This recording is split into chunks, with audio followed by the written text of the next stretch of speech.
what has actually recently been leaked, and I say leaked is because the Uvalde police department didn't want it to be leaked. They've had the video for some time now, reviewed it. However, they're highly upset at this point because what it shows, but if I go back to what it actually shows, is it's a video camera, footage of the hallway inside of Robb Elementary School in Uvalde, where the mass shooting occurred. And it clearly shows you the gunman walking in with his rifle. He begins shooting as he's actually making, you see a double take. You also see in view of the camera, you see one of the fifth graders walking to the hall. I believe it was a fifth grader that walked into the hall, and when he initially heard the shot, he took back off. He was coming out of the bathroom. He took back off and ran back into the bathroom. Shortly thereafter, you see a few of the officers walk in. It was a decent amount of officers that walked in, and as soon as they heard the shooting, they ran. Now here you have it. You got a 5-year-old, fifth grader who has no weapons, no training, no tactical gear. He has a very good reason to run. But yet you have multiple officers that breached the school, and they ran back. And this footage was just recently released to the press? It's actually, it was released yesterday, and clearly to show the cowardness of the police. Not just that police department, but all police officers that were there, whether they were sheriff, state troopers. It was multiple agencies within the police department there, but the bottom line is they did nothing for 77 minutes. And I guess the biggest thing concern is you don't know how many lives they could have saved, but they could have saved. So you got 19 dead. So their response, I'm just gonna put it out there because this is what we do on this channel. So their response, you wouldn't say it would have been that swift if it was, let's say, a person of color that was doing the shooting? Personally, from what I see going on in the world, I seriously doubt it would have happened the same way, because technically these aren't people of color. They're Hispanic, they're brown. But at the same time, had it been a black situation, because some of the officers were Hispanic, a very small amount. But I've seen them do this even in predominantly Caucasian schools in Florida. To me, the reaction time wasn't sufficient as far as breaching the compound, breaching the school. I think my biggest gripe is the fact that you have shields, body armor to protect yourself, but yet you wanna promote and not cease others from having these assault weapons, but yet you have all of the training and gear to protect yourself from it, and you're the very one that's running.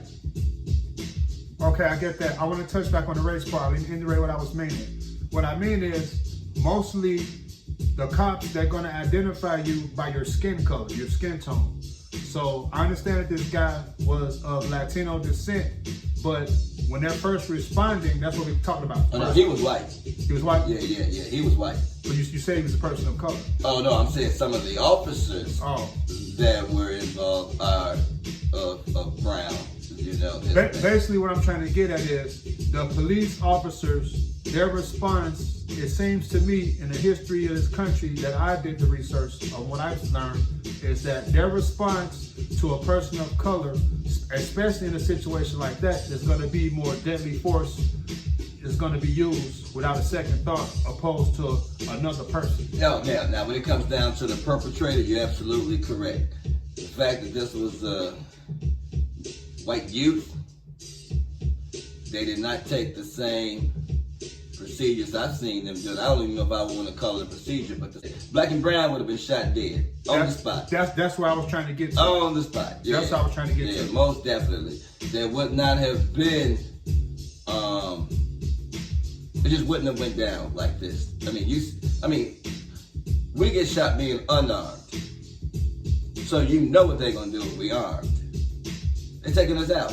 And did you hear about I think about 2 weeks ago, a guy in Cleveland got shot 60 times. You know what? I was actually in Jamaica when I heard that I couldn't believe it when it came out 60 times, and armed or unarmed. Why 60? Why 60? That's a little. At what point, one bullet can kill you. Why 59 more? And this is another thing I wanted to talk about. What's wrong with the guy getting his court date? Why not hit him to wound him and arrest him and let him have his day in court? It's like the officers are judge, jury, and executioner. It's like they make a decision right there to end your life. No matter what the guy did, can he get his day in court? I mean, Dylan Roof got his day in court. Right. This guy that just shot up the Chicago, Highland Park, what's his name? He's going to get his day in court. So many of our people don't get their day in court. They get their day on the street. Yeah, well, you said, kind of like, falling back on what you said, judge, jury, executioner. There is no judge and jury, actually. It's just executioner. Yeah. You know what I'm saying? The cops play the role of the executioner, especially with our people. And it's just unfortunate, man, that we live in this type of society to where once you become on the cops' radar, you could be a law-abiding citizen. You could take care of your family. Just if you make an infraction in traffic, or just if you get the police calls on you from a domestic abuse, it's at that moment you lose your rights as a human and you become a subject. You become a perpetrator. You become. It's like they don't identify you as a person anymore. It's like, you understand what I'm trying to say? Right. It's like once you become on the police radar, your name, your life, it doesn't matter. You become hunted by the police. And you become what they have already typecast you as. And so what their perception of you are, for the most part, the way it's looking, is almost as if we're animals. You have kids, I have kids, and it's funny how we Black and brown citizens nowadays have to raise our children. One part that we have to raise our children on a topic, at one point, there was, we got to raise our children on sex. We got to raise our children, teaching them about credit, eventually. We got to raise them about boys, about girls. Now we have to raise our children with dealing with police encounters. On how to handle those situations. That wasn't a part of your raising. Now it actually is at a forefront of, hey, when you out here, this is what I want you to do. And we do that not necessarily because we don't want them to get in. That's why we do it. At one point, you're afraid of legal problem. Okay, when you get a speeding ticket, no, nothing of that anymore is happening. Just because you got people jaywalking being shot. We look at George Floyd selling a cigarette, being shot, choked to death rather. Before I lose my thought, let's touch on that while we're speaking to the people. Let's give some lessons and some rules that they should follow when they get pulled over by the cops. What's some things that we should tell the youth as a whole when they get pulled over by the cops? Well, I would say first and foremost, prior to the officer approaching your vehicle, stick both hands out the window. Don't even reach for license and insurance.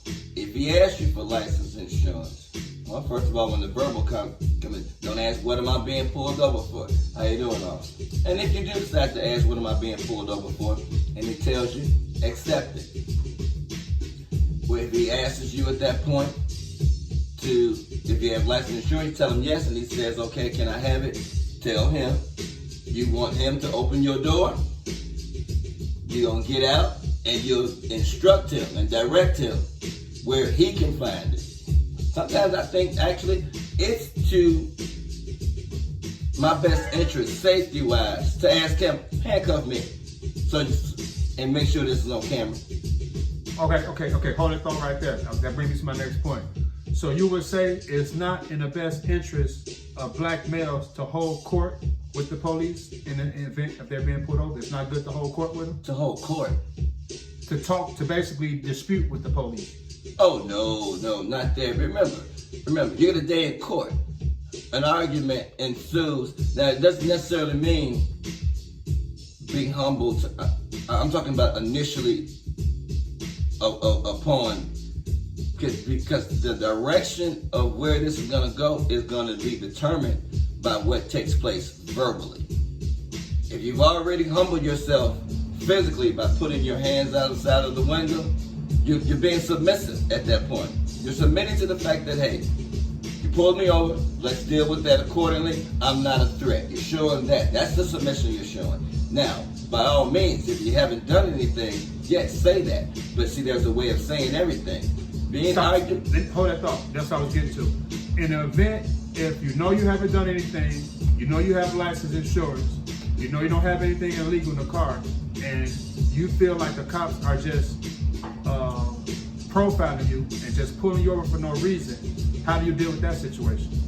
The time to express that is, to me, is always once you are confident that the officer is confident that he is not in a threatening situation with you.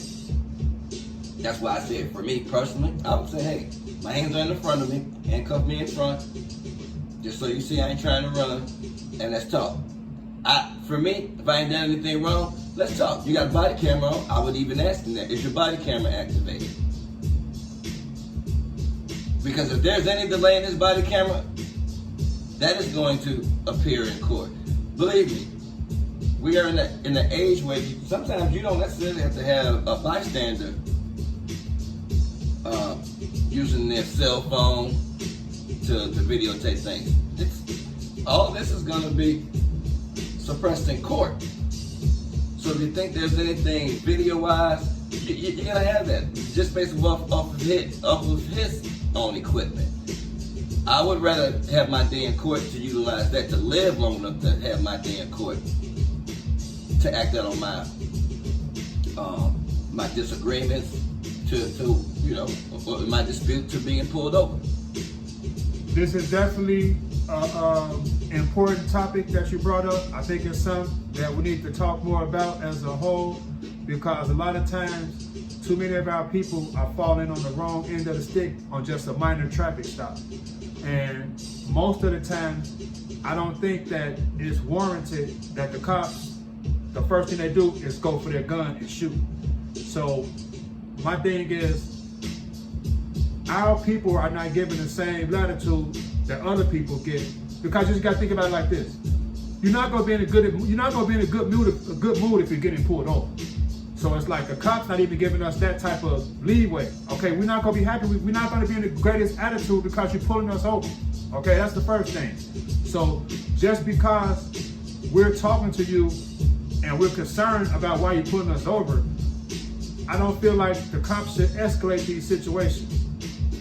Now, don't get me wrong, sometimes we can escalate the situation because it goes back to what I said, we're frustrated because we're pulled over. I was going to tap into that because I've seen that on too many different videos that are circulated where I actually see us, we, Black Americans, and Black and Brown, escalate a situation that didn't need to go that way. We even do it with just general crime, one-on-one crime. Last week on the news where a gentleman was being robbed for his wallet and he refused to give it. Thank God it was only in the hand, but the bottom line is he actually thought that wallet was worth his life. So sometimes you got to look at it when you encounter the police. How far do you want to escalate something? Because you won't be the one to watch yourself on the news. You won't be the one to know how much havoc has been caused as a result of your unjustifiable death. But by the same, and how people are celebrating your life and things like that. I don't want to be on that end. You know what I'm saying? Not when there's a better way. So I know you said people can be frustrated when they pulled over, but see, that's what we have to deal with. That's what we don't want our children, back to what we originally talked about, saying educate our children about if they encounter the police. Frustration ain't gonna solve nothing. It ain't. You can be mad all you want. Anger is something that needs to be controlled. And being smart means you have to know when to demonstrate anger. There's different ways of demonstrating anger. It can be strategically placed. We have to teach our children strategic methods of the way I demonstrate my anger is to file a lawsuit on you. He's like, he was calm as hell, but he filed a lawsuit on you because I was mad as hell. But I didn't. But you thought my mad as hell was gonna be I'm ready to fight. Oh no, I'm ready to fight, but I'm lawyering up to fight. Somebody gonna fight for me. See? Okay. See, you're coming from more of a perspective of someone who kind of knows the law, knows his rights, knows right from wrong, and you're prepared and ready to go to court if you have to. But the average black person that gets pulled over don't have those type of traits, those type of qualities. Everybody has access to an attorney. Everybody has access. They just frustrated on why am I being pulled over? I didn't do anything wrong. Why are you pulling me over? And then, based on their tone, their tone normally causes the escalation with the cops. The cops expect for you to just be in a fetal position and just sit there and just basically endure all what they have to dish to you. But if you're concerned about why you're being pulled over, I think you have a right to. If you're not threatening the cops physically, what's wrong with expressing your frustration about why are you pulling me over? So I think it has to be understanding with the cops to where they have to give more latitude to people on why they're being pulled over. I'm not talking about the cases where they pull people over and people just flash on them instant. I'm not talking about those cases. I'm like Sandra Bland. Do you remember the Sandra Bland situation? Now, I looked at that video a lot of times. Now, to me, the young lady, the man could have wrote the lady her ticket and she could have been on her way. He was being a dick. He was escalating that situation. And she was frustrated because she was being pulled over. So she's a human being. So, and I'm talking about more situations like Sandra Bland. I'm not talking about the situations where, like you said, the guys just automatically just coming with it, just cussing the cops out. I'm not talking about that. If you look at that video with Sandra Bland, that young lady, she was just wondering why she's being pulled over.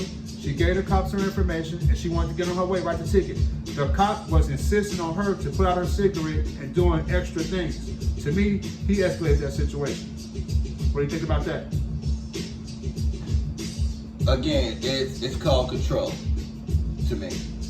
As the Bland scenario. If you're being calm, if you're being polite, if you're being compliant, and you're just only generating questions that actually an officer should be asking. When you get one that's being a dick, at that point you have to realize that you're dealing with a dick. And maybe you need to be the pussy. And just, and what I mean by that is you got to humble down sometimes because now you know, okay, you a dick. I see how to deal with this. Okay, once again though, like everyone hasn't got to that place where. But they need to. That's what I'm saying. They need to. That's why these conversations everything that's happening ain't just not happening. We watching this shit happen every day on the news for years now. That's why it goes to what you originally thought of, which is I think is a great idea, to where we have to have classes, basically to teach our youth how to interact and to teach ourselves how to interact when being pulled over.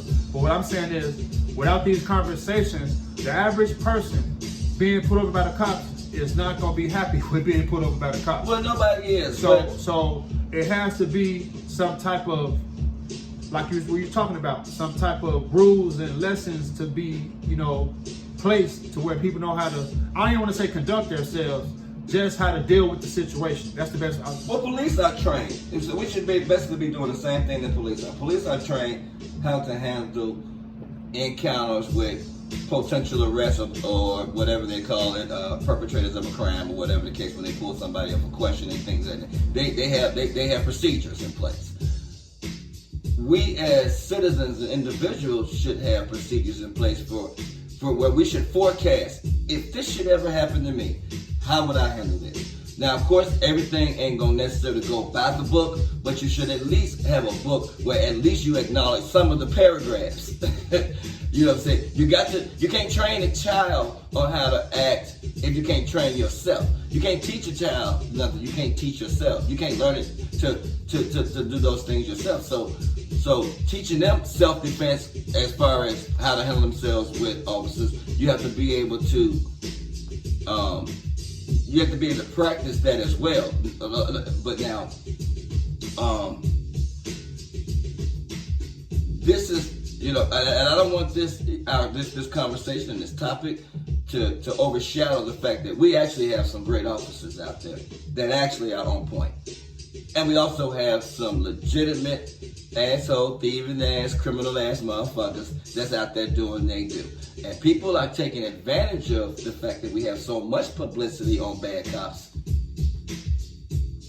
that they've exploited that situation where they want to appear that every cop is being bad when actually they're the ones that's doing so. See, the cop still has a job to do. And it's not my job to impede it. But now, if he's doing his job when he's pulling me over, he pulled me over. I want to know why he pulls me over. And he tells me why he pulled me over. He's doing his job. I asked a question, he gave me an answer.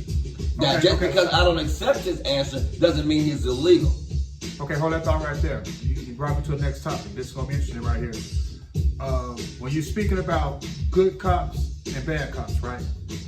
Dr. King, I don't remember the exact quote, but he said something along the lines of, you're just as guilty if you're seeing a bad act taking place and you don't take action upon that bad act, you're just as guilty.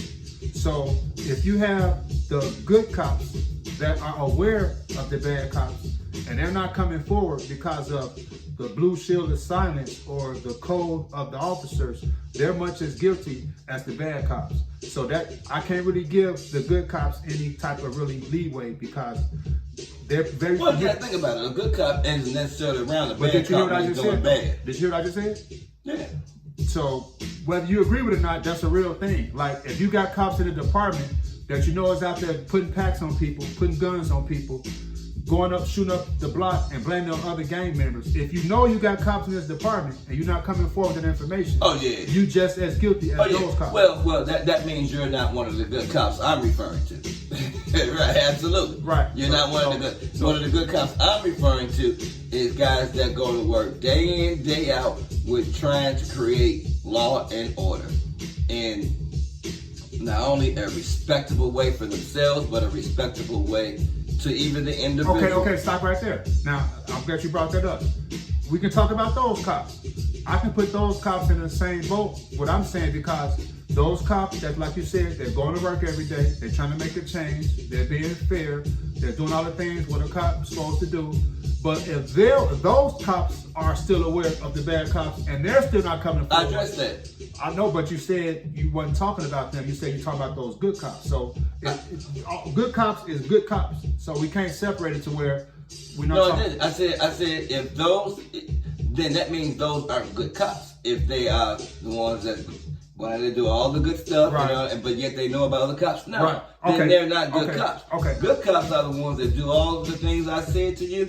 And also know that they don't want no bullshit around them. It's just like. But with those cops turning into bad cops, the ones you're talking about now, that's what I'm trying to say. Can those good cops turn into bad cops? Are they? Not will they? Are they? Are they turning into bad cops? No. That means they're not good cops from the begin with. They may be fooling themselves because they said just because you will put a pack on somebody, they said you and I are cops. Hey, I do straight stuff, but you're my partner and you put packs on people. Now, as good of a cop I am, I just disputed that whole situation for myself because no longer am I a good cop if I'm allowing you, because I should be policing you at this point because you're committing a crime. Is it my job to fight crime? And you're an officer, and I'm an officer. So if you're committing a crime, then you damn right. I need to be pursuing you as a criminal as well. So that makes, and if I'm not, that means I'm just as bad of a cop as you are. Are you familiar with the Christopher Dorner case? Happened some years ago.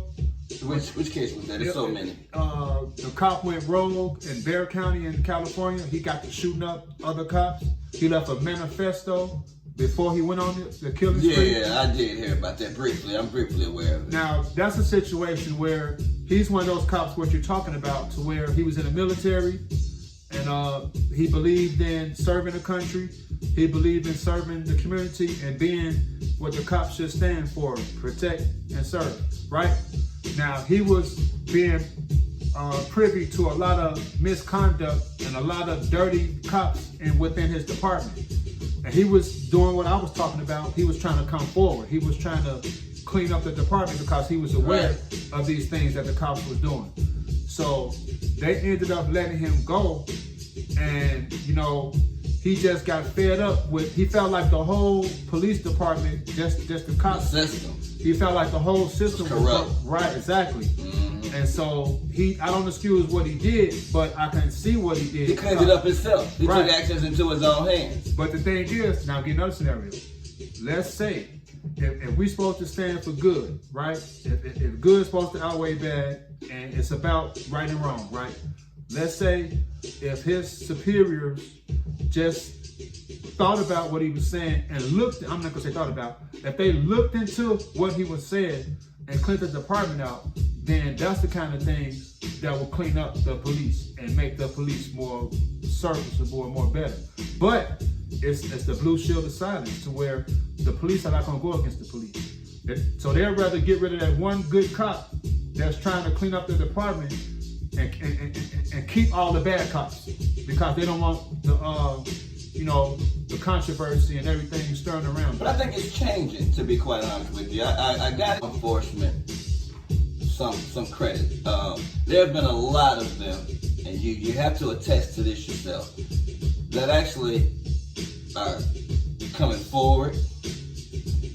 They're just as tired of this. Remember, they have kids too that are out here being harassed and things of that nature, and have been, and they're sick of it. So they want to clean it up as bad. None of this stuff happened overnight. Remember, this stuff that we're dealing with today has been taking place for decades. It's just that we didn't have cell phones, we didn't have Big Brother watching, cameras everywhere, things of that nature. Now that we have all those things, we're utilizing them as defense mechanisms against them to prove our points.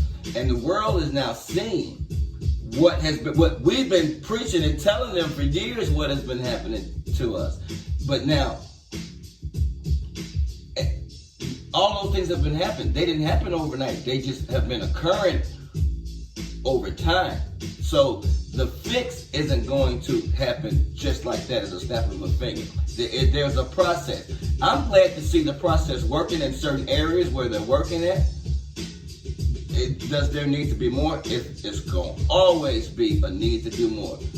There's going to always be a need to, because you're going to always have those individuals who just simply are racist, bigots, everything in the book. All right, before I lose my thought, I'm going to touch on something that you said. When you said there are some, let me rephrase this.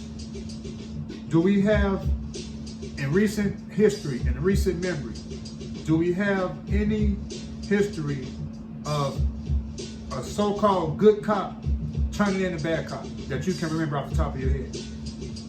Something that was publicized, that this cop turned in this cop that was doing something he shouldn't have been doing. Do we have any kind of history of that in recent memory? I mean, not to my knowledge. Usually when a cop is on the news, it's either for one or the other.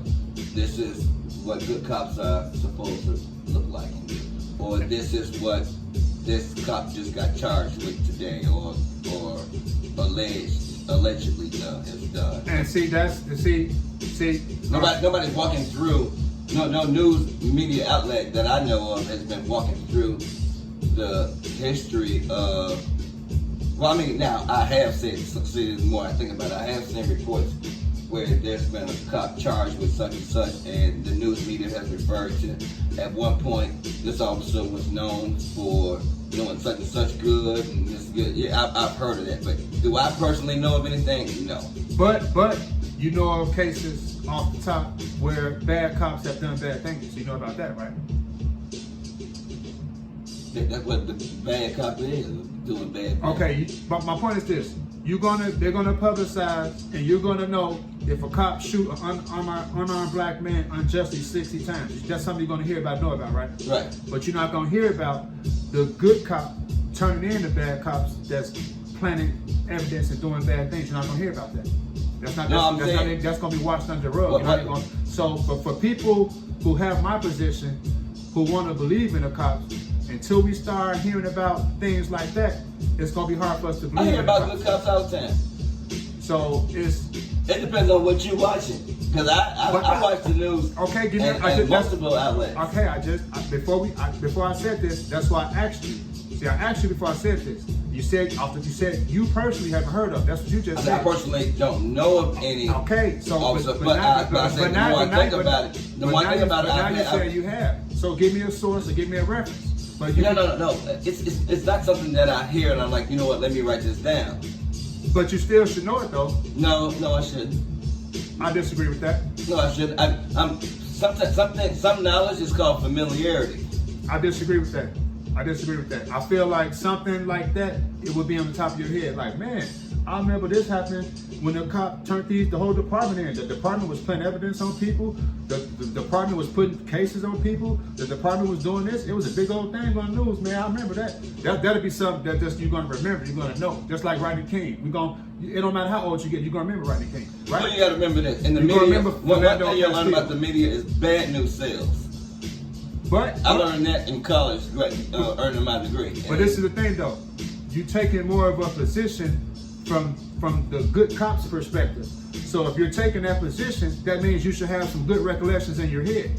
That's what that comes back to me.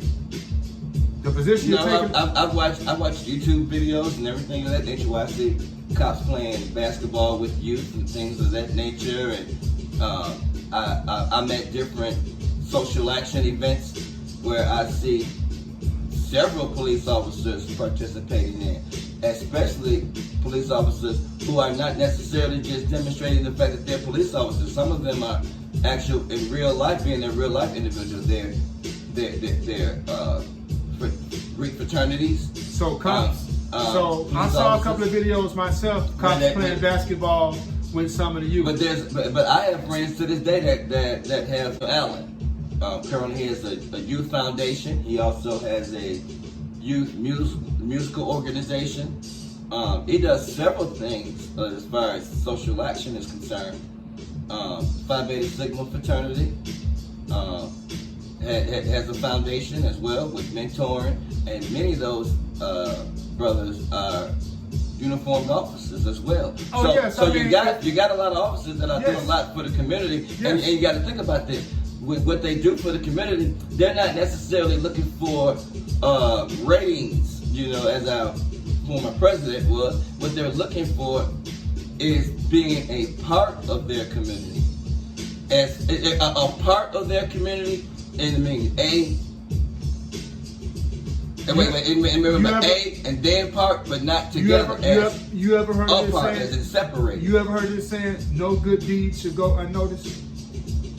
A good deed shouldn't go unnoticed, whether the cop wants the publicity for it or not. If we got so many good cops that's out here doing these good things, they wouldn't go unnoticed. You know what? It's not going unnoticed because those depends on who you want to notice it. You're saying the general public. I guess I would agree with the fact that it should be made media-wise more aware. But again, newspapers, radio, and television. What sells for them, their advertising space, is bad news. These good stories do not engage an audience. Now watch this. My debate to that and my talking points to that. We can take the news out the whole scenario. We don't got it because we know that the news is going to report the bad things because the bad things sells, controversy sells. So we can forget about the news. I'm talking about in general across the board. Do you come in contact? Or I'm not talking about you personally, I'm just saying in general. Do we come in contact more with seeing or hearing about, whether it's our experience or not? Just seeing or hearing about. My personal experience, I've actually... Let me finish my question though. Okay. Do we come in, I'm not talking about you personally, I'm phrasing as a whole, as a general talking point. Do we as a whole, collectively, do we have more experience from people that we know and things that we've seen with our own eyes with more positive experience amongst the cops or negative experience amongst the cops? This has nothing to do with the media.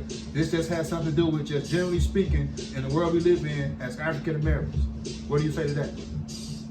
Nothing about the media. Just in the experience we live in, do we have more positive encounters that people that we know, or even us, versus the negative experiences as it pertains to the cops? Well, this is the one thing that you have to realize, you personally, since you're directed asking me that question. Answer the question, though. I'm answering the question, but this is a prelude to my question. This to you. Okay, answer the question. A police officer's job, and yes, first of all, on one part of this question, yes, I do have family and friends who have told me they have been pulled over and the cop let them go. And he could have given them a ticket for this, that. In fact, my brother and my nephew, very recently this week. Now, the majority of encounters with the police, if the police are coming to you, their job is to what? Is to address potential crimes and crimes. So, it's not about to be a happy-go-lucky approach. There's not to be, especially if you just committed a crime. You got to remember, if something happens to you to this day, whether it be, and no matter what it is, that you feel you need to call the authorities on, that's what you're going to do. You're going to call the authorities, right? You're going to call the police. Somebody break in your house, what you going to do? You're going to call the police. If you get jumped on, what you going to do? If you get robbed, what you going to do? You're going to call the police. Those are encounters those are the kind of encounters that you're going to have a more welcoming situation because the police are there to protect you at this point. But the other individual, you just call them out, should they find that individual has to deal with the long hand of the law, so to speak. The law isn't going to be as friendly to him because their job isn't to necessarily be friendly. It's to be respectable and to enforce the law. And everybody don't accept the law being enforced on them. They assume and want to say that the police are being bad, when necessarily it's not. You the one being bad. You're the one that created crime. My job is to enforce that, to protect people like you and I who are law-abiding. So the police have to burn the candle on both ends. And you have to respect that and not think that all cops are bad, which I'm sure you got enough sense to know that. But you got to also realize that sometimes with them doing their job, yes, it's going to piss off people who have done wrong. And they're going to be argumentative. They're going to be disputed. They're going to be challenging. If you were a police officer and you found that you're just doing your job and someone attacks you verbally, you got to detain that situation. And it doesn't make you want to come home knowing that you did the right thing. You can't be overly passive about every situation. Remember, you're supposed to enforce law. You can't do that being passive all the time. Okay, so I hear what you're saying. So basically, what you're saying is from your personal experience and most of the people that you can say that you know, and they've had more of a positive experience with law enforcement. I didn't say more than that. I'm just saying. That was the question that I asked. How can I know more or? Okay, I'm asking you. So have you had more of a positive experience in your years of living versus negative? If you have, you have. I'm just asking the question.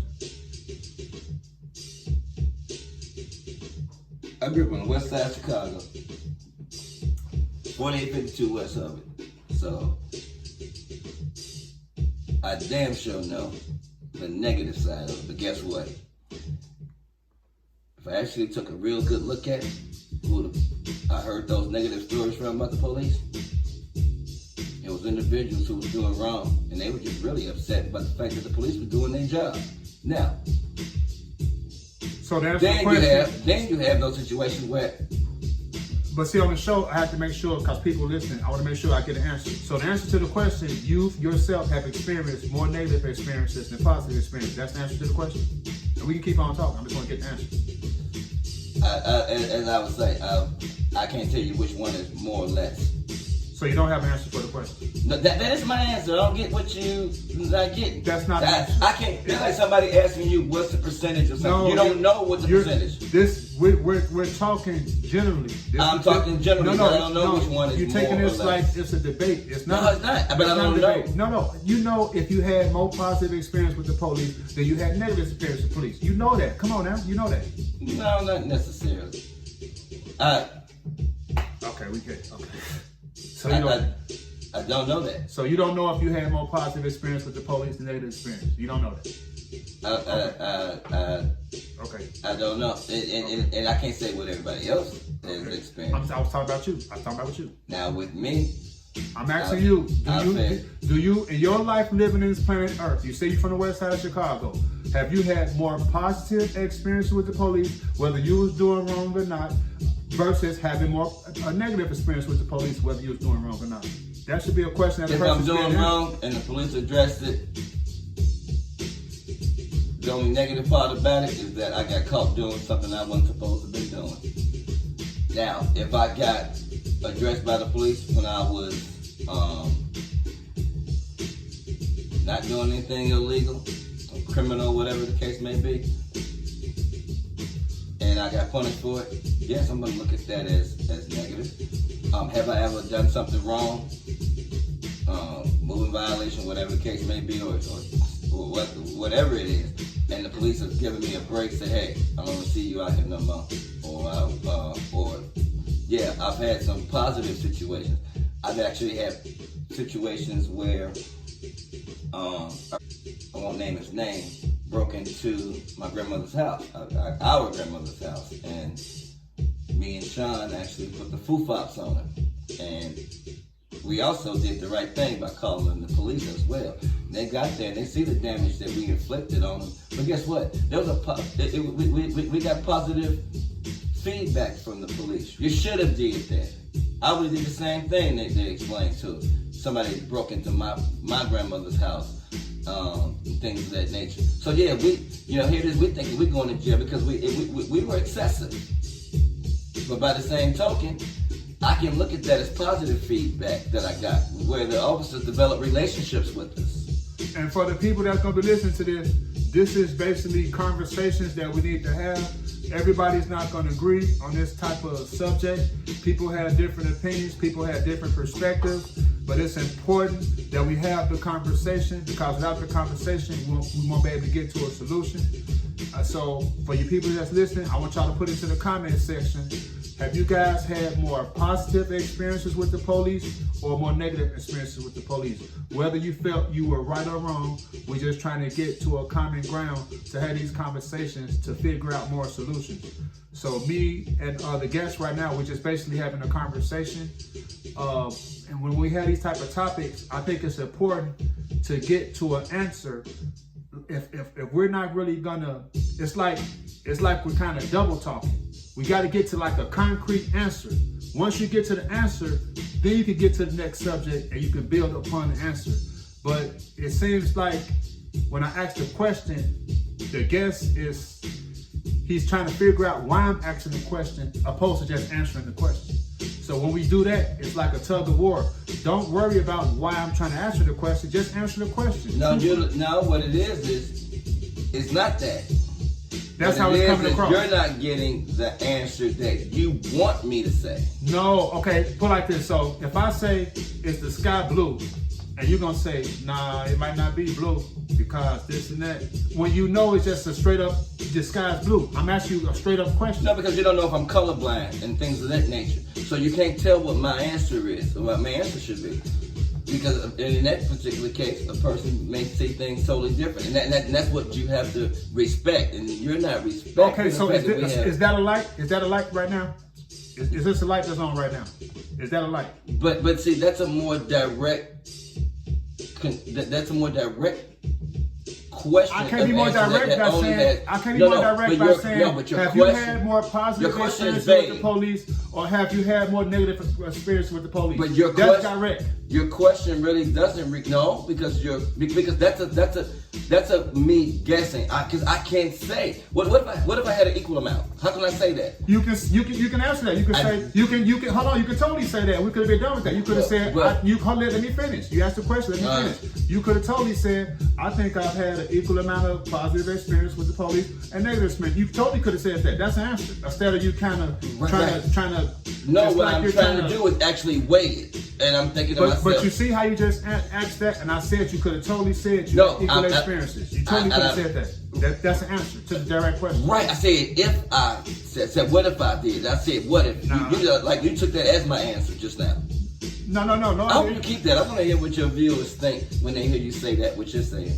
You're not listening. No. I am. No. You're not answering direct questions. You're trying to figure out why I'm asking the questions. That's what you're doing. Instead of just answering, like, for instance, ask me a question right now. Just ask me anything. Ask what's up. No, we're not going to do that. I'm going to show you what you're doing. If we're talking, and this is general conversation. Nobody's right, nobody's wrong. This isn't a debate. It's just a conversation. I'm just asking you a direct question. I said, in your life, do you think you had more positive experience with the police or more negative experience with the police? That's a direct question. How is that not direct? We could go on Facebook right now. We could go on national TV. People will say that's a direct question. You making it that's not direct. That's what you're doing. No. I actually told you I don't know. No, you didn't. You just said that right now. Prior to that, you were trying to. I said I don't know. I said if I had to really weigh it, I don't know. You gave a whole soliloquy on speaking for the police behalf. Well, you trying to frame it like I'm trying to, like you said, nothing is all. Of course, all police are not bad. Of course, all police are not good. Nothing is all. So you got your good ones, you got your bad ones. We're just trying to have a conversation to get to a common place. But if I ask a question, just give a direct answer, and we can keep building upon the topic. Well, I think my answer was as solid. I'm going to accept your answer because I want to move on with the conversation. Right. So I'm going to accept your answer. So we.